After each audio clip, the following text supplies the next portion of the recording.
ყველაფერი აქ ჩემს შესახებ სინჯიკაშვილის და ამას გაიძულებდა, ხო?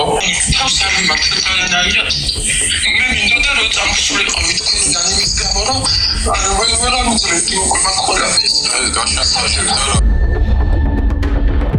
ეს აუდიო ჩანაწერი, რომელშიც მარნეულის და ხუჯაბის ეპარქიის მონაზონი წმინდა სინოდის წევრს, ეპისკოპოს გიორგი ჯამდელიანს, მისი მკვლელობის მომზადების შესახებ უყვება შაბათის ეთერს კონფიდენციალურმა წყარომ მიაწოდა. ჩვენ აუდიო ჩანაწერის რამდენიმე ფრაგმენტი მოვიპოვეთ, სადაც მონაზონი გამოუგნებელი ფაქტების შესახებ ყვება.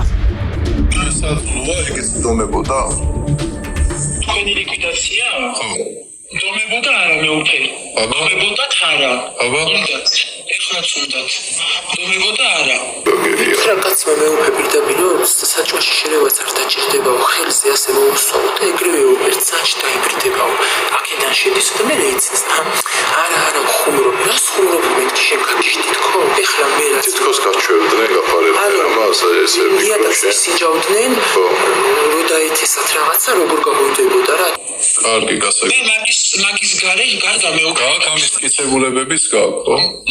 სიტყვიერად კი მეუფე და თუ საჭირო გახდა წერილობითაც მეკნება, არ მაქვს პრობლემა. კარგი, გასაგებია. აი დედა აღარ ილაპარაკო არსად არ. რა ვითარებაში და სად მოხდა ეპარქიის მონაზონის და ეპისკოპოსის საუბრის ჩაწერა შაბათის ეთერისთვის დაუდგენელია, მაგრამ 4-დან 3 ჩანაწერი მაღალი გარჩევადობის არის. აქ მონაზონი მეუფეს დეტალურად უყვება, როგორ დაიწყეს 2024 წლის ზაფხულში მისი გადაბირება, რაც საბოლოოდ ეპისკოპოსის მოწამვლით უნდა დასრულებულიყო. მხოლოდ სახელი მითხარი, ვინ იყო ეს? სინჯიკაშვილი. და როდის მოხდა, როდის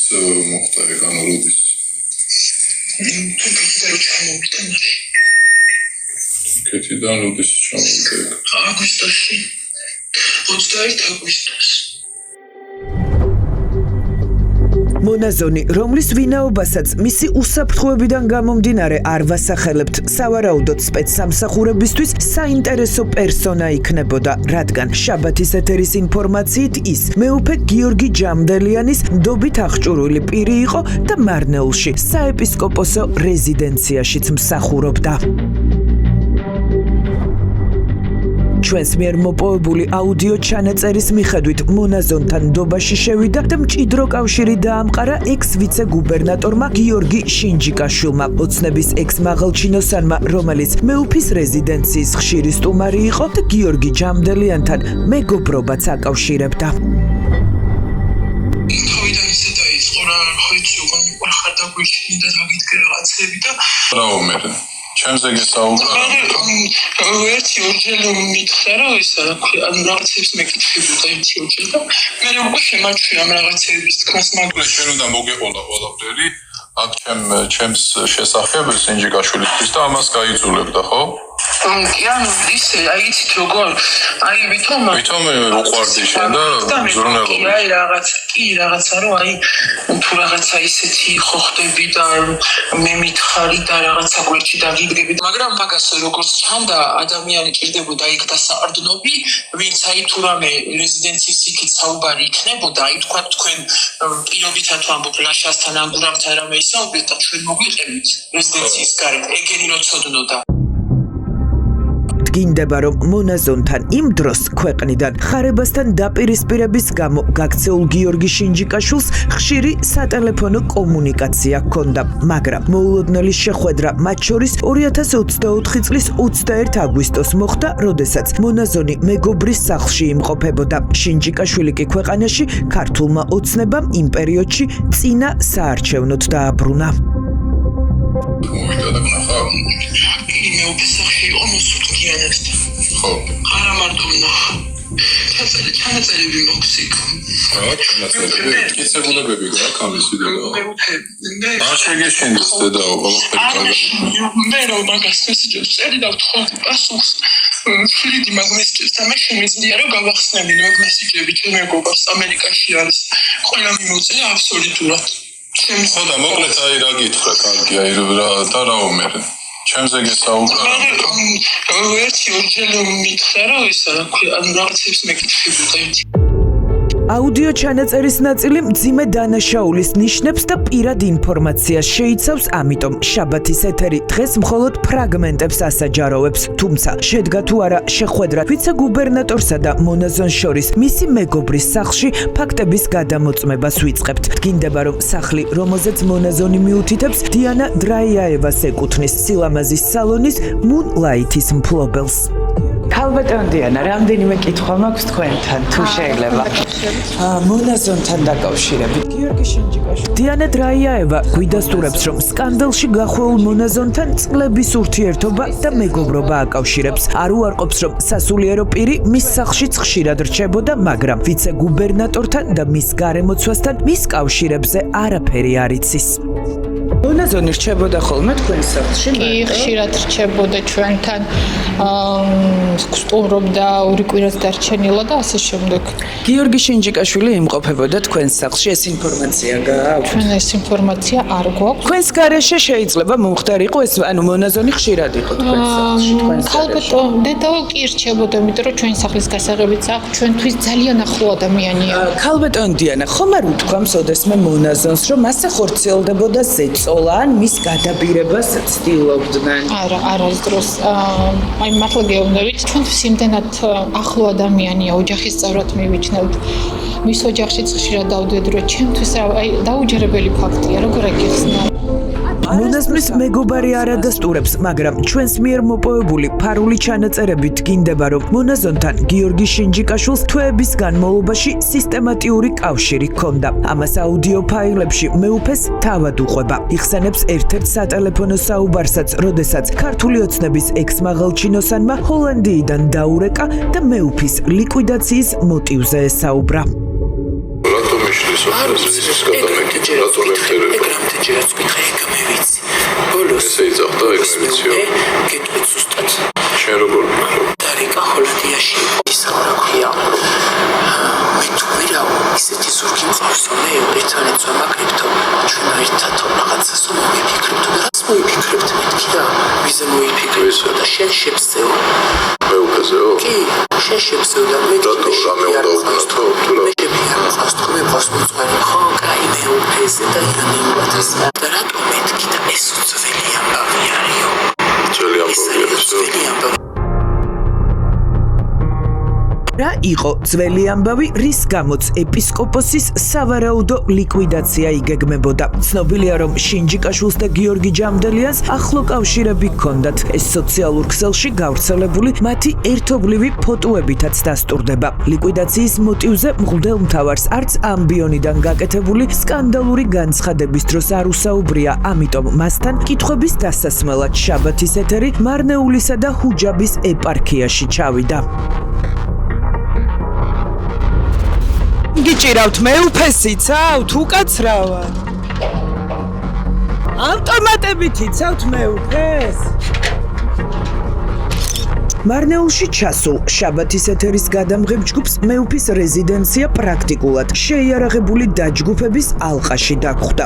მაგრამ ადამიანები, ვინც ეპისკოპოსს ავტომატებით იცავენ, სავარაუდოდ არც სამართალდამცველები არიან და არც კერძო დაცვის სამსახურს არ წარმოადგენენ.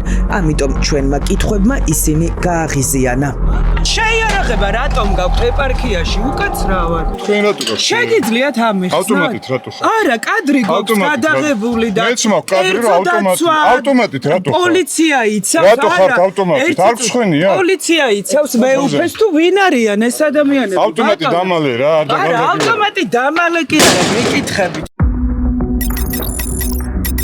სავარაუდოდ კალაშნიკოვით შეიარაღებული პირები საეპისკოპოსო რეზიდენციის ტერიტორიაზე ჩვენმა აეროგადაღების კამერამაც დააფიქსირა. როგორც ჩანს, მეუფე ისევ ფიქრობს, რომ მისი სავარაუდო ლიკვიდაციის საფრთხე არსებობს, ამიტომ რეზიდენციის შიდა პერიმეტრზე შეიარაღებული პირები დგანან. ეპარქიაში შესვლა და მეუფესთან გასაუბრება ჩვენ ვერ მოვახერხეთ, ამიტომ ეპისკოპოსს დავურეკეთ და მისი მკვლელობის მომზადების სავარაუდო მოტივის შესახებ ვკითხეთ. ერთ-ერთი ვერსიით შენჯიკაშვილი მას ოქროს და ფულს თხოვდა, მაგრამ ეს ვერსია მღვდელმთავარმა გამორიცხა.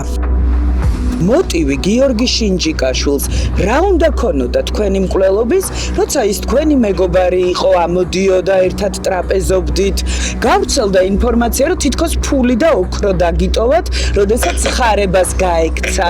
ეს ფული და ოქრო მისი არ ვიცი, მაგრამ გარკვეული აგენტურის აგორებული მორიგი ჭორია, როგორც ისე ვრცელდება ბევრი ჭორები. თქვენ რატომ გახდით ხელის შემშლელი ფაქტორი გიორგი შინჯიკაშვილისთვის? შინჯიკაშვილთან დაკავშირებით არ ვაპირებს საერთოდ არანაირი კომენტარის გაკეთება. მაგრამ თქვენ სასჯელი დაადეთ ამ ადამიანს. კი, დავადე და ყველა ჩემს სიტყვაზე ვარ პასუხისმგებელი. ეს არის საეკლესიო სასჯელი დაედო მას.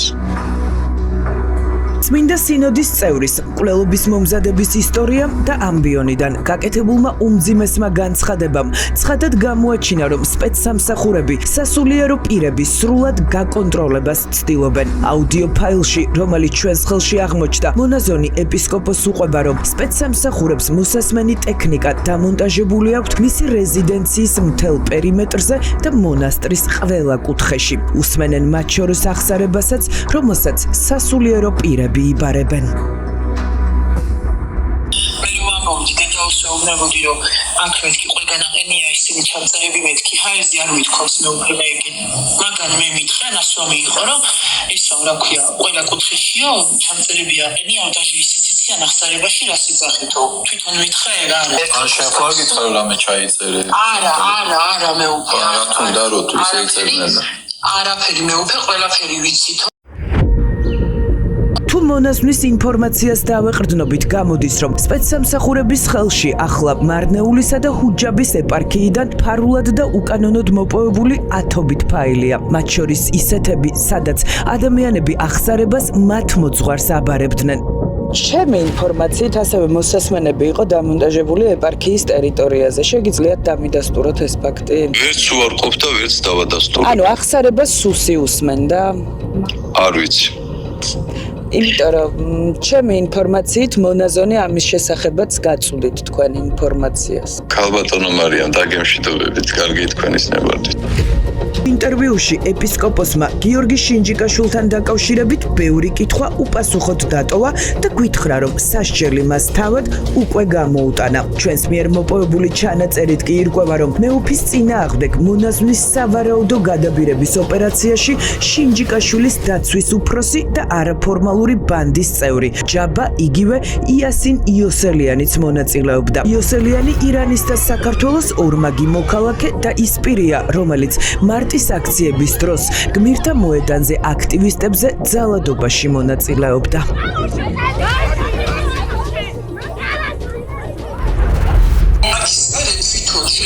ყველაფერი და ის გააქტიურა და რაღაც ჯაბა გააქტიურა მერე უკვე, ხო? აუდიო ჩანაწერის მიხედვით დგინდება, რომ მონაზონი ვიცე-გუბერნატორის და მისი არაფორმალური დაჯგუფების მხრიდან სისტემატიური ზეწოლის ქვეშ იყო. იმდენად, რომ ეპარქიიდან წასვლაც კი გადაწყვიტა. ხო წამოეთრიე იქიდან, წამოხვედიო, შენო შეფამა ხო გითხრა, რომ დღეს ჩაალაგე და დაბრუნდი უკან. ნოემბერში ვიყავი წამოსულ, ჩაალაგე და იქ წაეთრიე უკიდაბენ თქო შენ გაჩვენე. შენ გაჩვენებს მე მეთქი წამაიც წამაი და თქვენ რომ შენ მათ გუბაც ჩამდე მეთქი. შენ ისეთ რაღაცებს აკეთებ გიორგი მეთქი რომ მე ან თავი უნდა მოვიკრა და თქვენ უნდა დაგხოცოთ მეთქი რა. და შენ ეს თავი თუ გინდა მოიკალიო და მე რა უნდა მიქრა გიორგი მეუბნება. და იქ რა დაბრუნდიო გინათ რაღაცა უნდა გააკეთო. მე რა მეთქი იქ ვარ საჭირო თქო მე მონასტერში რო გადავედი. რას გადაითრი? ეს მე უფეზე ეს გადაითრი. კი. შენ სადაც სადაც გითხარი დაბრუნდიო იქ რატო არ ხარ?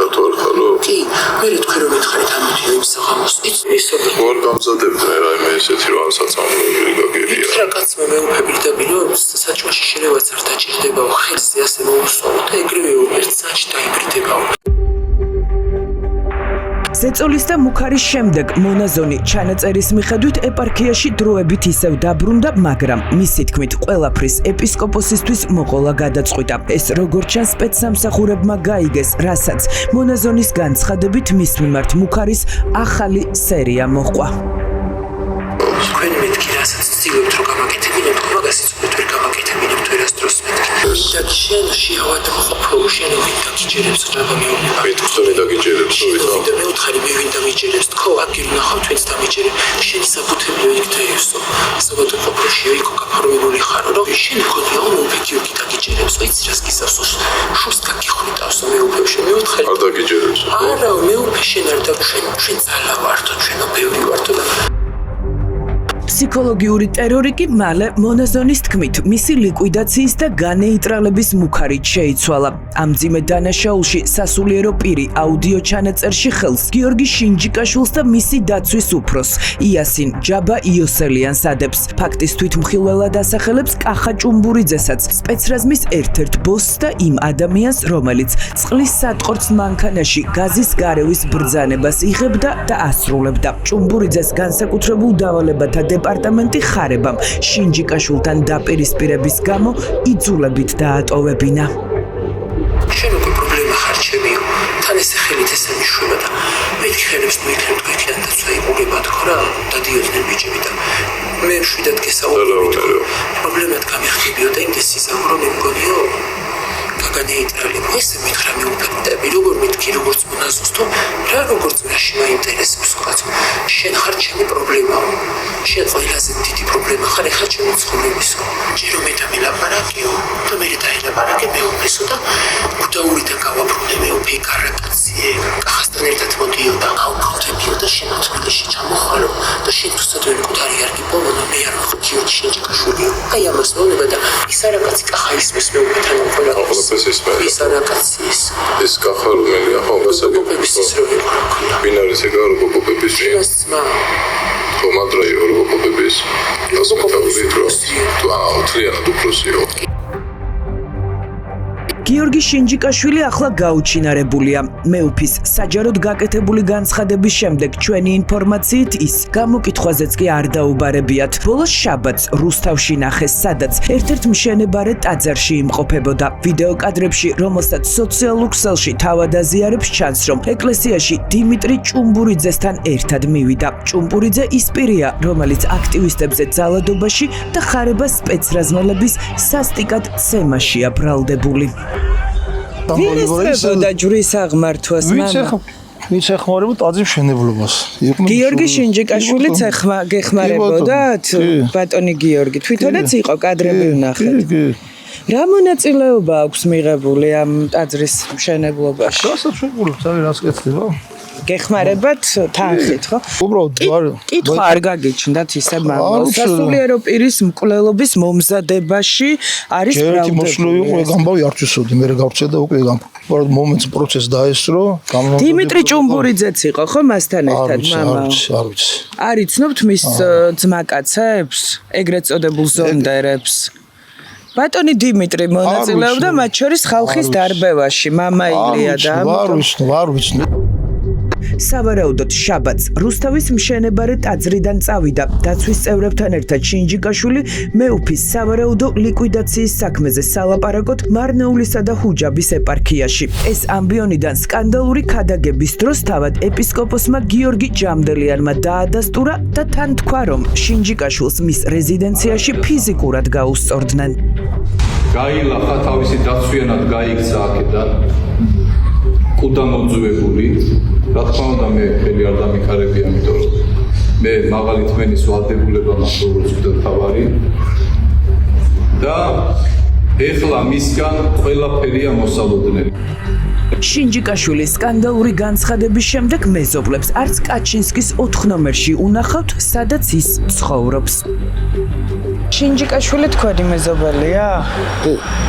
როდის ნახეთ ბოლოს? არ მინახეთ. აქ ცხოვრობს ისე? არ გინახავთ ბოლო დღეებში ბატონი გიორგი? ნაცემიაო და ხომ არ არ ვიცი, ალბათ მეკითხეთ.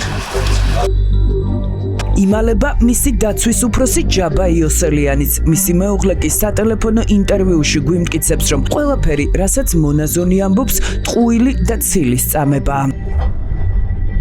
ქალბატონონა, ბატონი ჯაბა სად იმყოფება? მეუფის სავარაუდო ლიკვიდაციის საქმის ერთ-ერთი ფიგურა. სავარაუდო არის და გასაკეთებლად ჩემთვის არა აქვს. შინჯიკაშვილის დაცვის უფროსია ისე? შინჯიკაშვილს არა აქვს გასაკეთებლაზე საქმე და თუ რამე გაინტერესებს, შეგიძლიათ ბატონჯაბოს დაურეკოთ თვითონ. ანუ იტყუება მეუფე?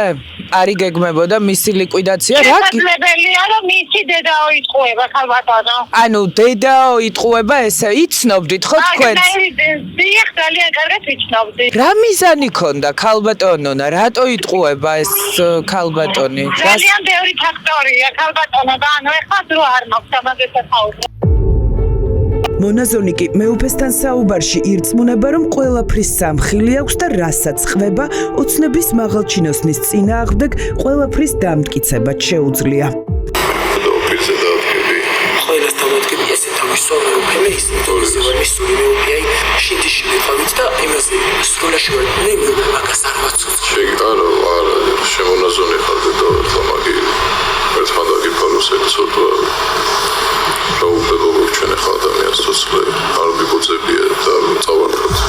იცით რაც ნახის ქვეშ ვიყავი მეუფე აი არ ვიცი რაღაცა მთელი ეს თვეების გამავიდა შემოგდებები ბოლოს უკვე ისე ვიყავი აი რომ გონებას რომ კარგოდი და რომ ვიცი ხო რაღაცები უკვე მართებოდა მაგით არ მართებოდა აბარის გამომემართებოდა მოვიდე და მეჭყურება შენ რა და ურაგჭის მეთქით და რაღაცა საშინელებაში ვარ თქო და იქ ხოლმე მეთქი და მეუფეს უთხარი სულ მეუბნე მე ფარული აუდიო ჩანაწერები დგინდება ისიც, რომ გიორგი შინჯიკაშვილს მეუფესთან პრეტენზია მისი ბიზნეს ინტერესების გამოც ჰქონდა. იმენიცაზე მეუფე არ მიგონია. ტაძრის მიწაზე. თქვენ ხელი რო გიშლებთ, მაგითან გიშლებოდა თხელი და ახლა არ ვიცი. ანუ შინჯიკაშვილი მიშლიდა ხელს. ეგ გიშლიდა თქვენ ხელს. ასე უნდა ხო რა ვიცი და რა იცი რომ ეგ მიშლიდა ხელს. მაგან თქვა რომ ყველანაირად ვწდები რომ იქ მაგან ვერ გააკეთოს. აი ეს კი პარკის სამბებზე რომ დააჭარიმეს. 60,000 რაღაცა რომ დააჭარიმეს. ეგეც მაგალითად. საიდან იცი მეთქი? მაგალითად. მე შენ რას ჩამოისცა და ახლა სათხარი ეგეც ვიცი სადღა. ეგეც ვიცი. ყველაფერი ვიცი. ბიზნესები მილიონებიო. რა მილიონები მაქვს? ესე მეთქი. შენ არ იცი შეგოიმოვო. მეშისონეჩი. რა იცი მე რაღაცა 19%-ში 7 კაცი. არა მე უთხარი 70 კაცი როზის მეთქი და ისვენების სასახლებლად რო არის მეთქი რაღაცა. და მას არ უნდა უხაროდეს მე თუ რაიმე. მეხუთი მე მეთქი ეს მე ხო არ მეკითხება. ხო ვიქის ხო ზუსტად რო უთხრა და მე უთხარი მათ მეუფე არ შუაში არის რაღაცა დაედა. და მე რა სულ შუაში ვიყო თქვა. აუდიო ჩანაწერში საუბარია სუსის ექსპოსზე გრიგოლ ლილუაშვილზე და მის წარმომადგენელზე ეპარქიაშიც. ირკვევა, რომ შინჯიკაშვილს, რომელსაც ლილუაშვილის მოადგილესთან ლევან ახობაძესთან ახლო კავშირები ჰქონდა, რეგიონში სპეცსამსახურების კურატორი არ მოსწონდა.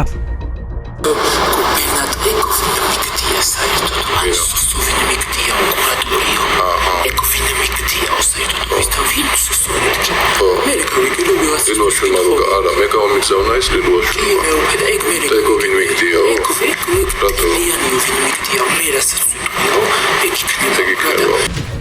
ვინ იყო სუსის კურატორი და გეგმავდა თუ არა მეუფის სავარაუდო ლიკვიდაცია სუსის დავალებით შინჯიკაშვილი? ამ კითხვაზე ეპისკოპოსის პასუხი საეჭვოა. ლილუაშვილზე ამბობს, რომ მასთან მეგობრობა აკავშირებს, ახობაძეზე დასმულ კითხვებს კი უპასუხოდ ტოვებს. მე აბსოლუტურად არ ვფიქრობ, რომ აი კონკრეტულად დღევანდელი ხელისუფლება ამ შემადგენლობით ეხლა ვინც არიან, ამ ყველაფრის უკან იდგნენ. შინჯიკაშვილი დამოუკიდებლად მოქმედებდა, ის ლილუაშვილის და ახობაძის კაცი. არა, მაშინ ვინ იყვნენ? რავი, იგივე ქართული ოცნება. ახობაძე სად არის ეხლა თანამდებობაზეა? ანუ ლილუაშვილი და ახობაძე ხო მიდგნენ თქვენი მეგობარი შინჯიკაშვილის უკან?